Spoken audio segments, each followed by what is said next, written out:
We are now looking at the apportionment of input tax. This is an important section because it's often asked, it's very relevant, and people just mess it up in general, but it's very, very simple. If you understand everything we've done so far, this should make a lot of sense. Okay, so I'm going to explain it to you as follows. And I use this example always. Let's go.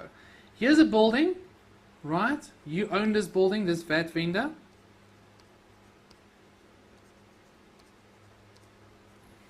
Okay, so let's say this is X Limited.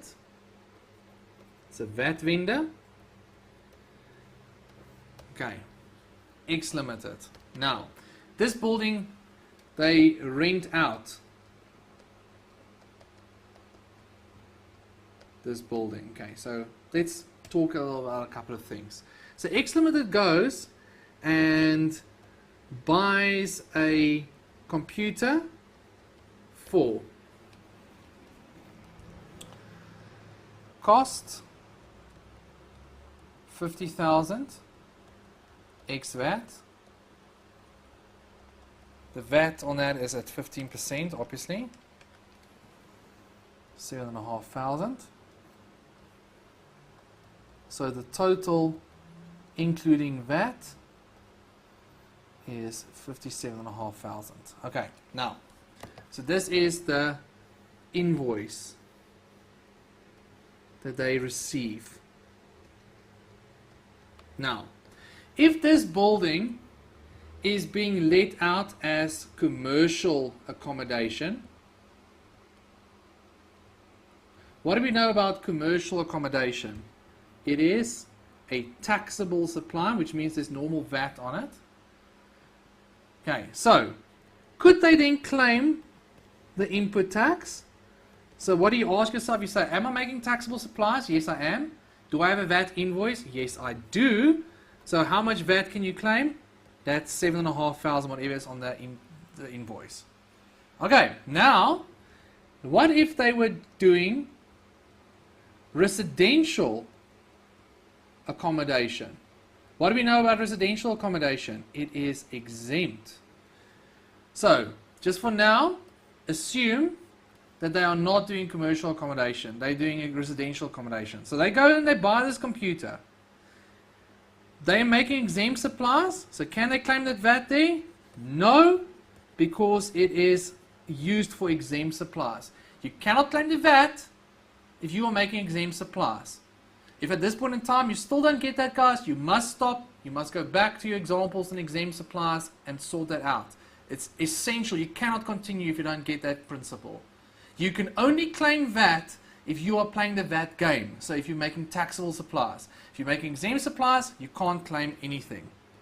Right, but that seems pretty simple. So now, I'm sure you all have that. What if this business did the following? What if this business, 80% of this building is being rented out for commercial accommodation and 20% of it is being rented out for residential accommodation? And we go and buy this computer and we use this computer in our entire business. So everybody gets the invoices emailed to them on that. How much input tax do you think we can claim? Are we making a taxable supply? Yes, but we're also making an exempt supply. So we can only claim the taxable supply. So the taxable supply is 80%. So how much of that VAT can we claim? 7,500 times 80%.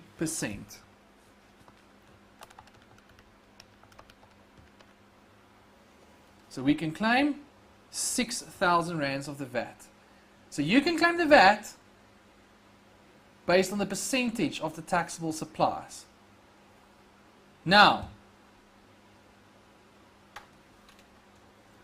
if 95% or more of it is for taxable supplies, then you don't need to apportion it. So what does this mean? It means, let's say my commercial accommodation over there, let's say it was 96% and my residential accommodation is 4%. In that case, SARS says it's too small for us to worry about it, so just view it as if it's 100%. So you can claim everything then.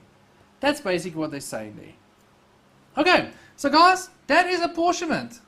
Here's where they tell us that in the Act. It says, where goods or services are acquired, partly for consumption, use or supply in the course of making taxable supplies, and partly for another use, as the case may be, the input tax shall be an amount which bears to the full amount of such taxed amount the same ratio as the intended use of goods or services in the course of making taxable supplies bears to the total intended use. So what are they saying there? They say,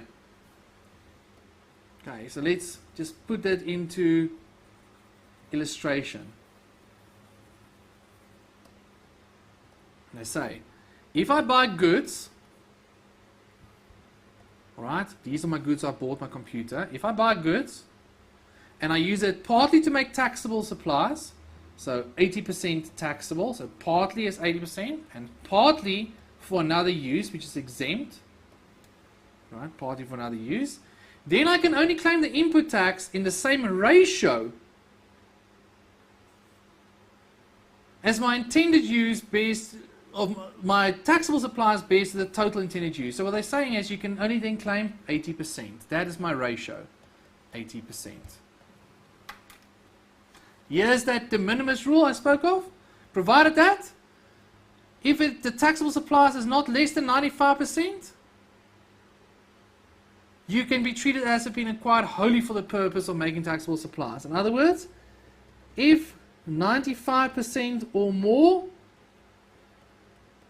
used for taxable supplies,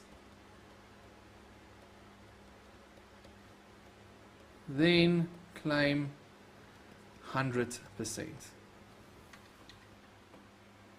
Alright guys, so important. This is just a quick little summary for you. First up, you always need to understand what percentage of the business is exempt. They will have to give you some sort of indication. Then you need to remember that output tax is always calculated at 100%. Okay, so let me quickly explain this to you. Remember, we have got commercial accommodation, rental accommodation. So the commercial rent charged, let's say it was R1,000,000. You say the output tax is 1,000,000 times 15%. You don't multiply it by 80%. Never. Because 100% of the commercial rent is exempt. It's only if you look at the total turnover. That's what students sometimes do wrong. You don't see it like that. So, output tax, you'll hear me say this plenty of times also in the future, this week and next week. Output tax is always at 100%, except for 3 situations. If it's a fringe benefit, an indemnity award, or a change in use. Those are the only exceptions. Input tax is the one that we must apportion, right? Which is what we're doing over here. And how do you know what to do? You ask yourself the following. If it relates to the taxable business, you can claim 100% of the input tax. So if you're only buying it to use in the commercial business, claim 100%. If you're only going to use it in the exempt business, you can't claim anything. And if you're going to use it for both, you can only claim the correct percentage. So guys, very, very simple, very important. That's apportionment. Essential for you to understand that.